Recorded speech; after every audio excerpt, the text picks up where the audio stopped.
Jet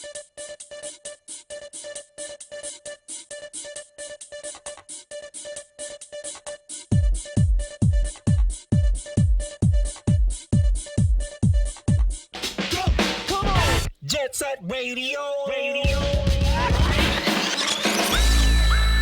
Jet Set Radio! I'm hijacking the airways and terrorizing you with tunes because we're gonna turn these dirty streets into one big dance party!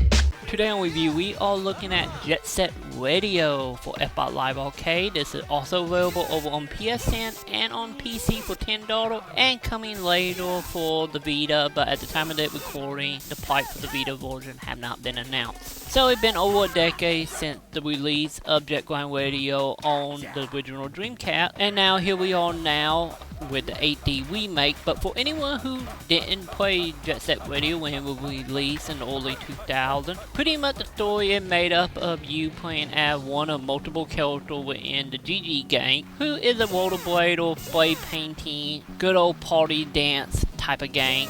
And the game starts out with you fighting other rival gang over turf, and then we turn later on lean down into the supernatural side of the story. But the gameplay is made up of platforming and of course doing rotation with your joystick to spray paint your symbols all across the town.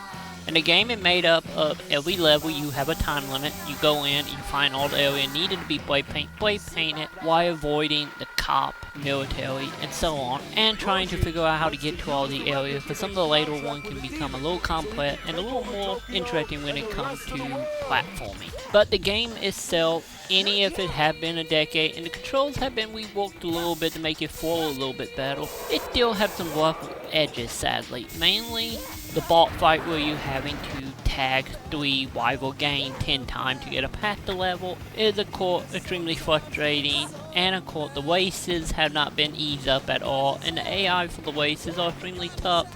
And when you actually start trying to unlock characters or compete in the leaderboards, and that affects some frustration overall. But outside of that, not really much is a problem with Jet Set Radio. It is as clean and as beautiful as you remember it in your mind, and difficult fight and unbalancing. It's just a fun to play, and with all the original music, and of course on top of all the gameplay mode, you of course can make your own graffiti. And this is where the only other downside to the game comes from. The graffiti is of course set to 4:9 ratio with just a gray ball around it to span it out into the 16:9 look, and of course in some of the cutscenes, some of the textures on some characters might be a little unpolished, and you can tell how it left over from the original SD conversion process. But pretty much that's the only real problem with Jet Set Radio, some texture and a little bit of unbalancing.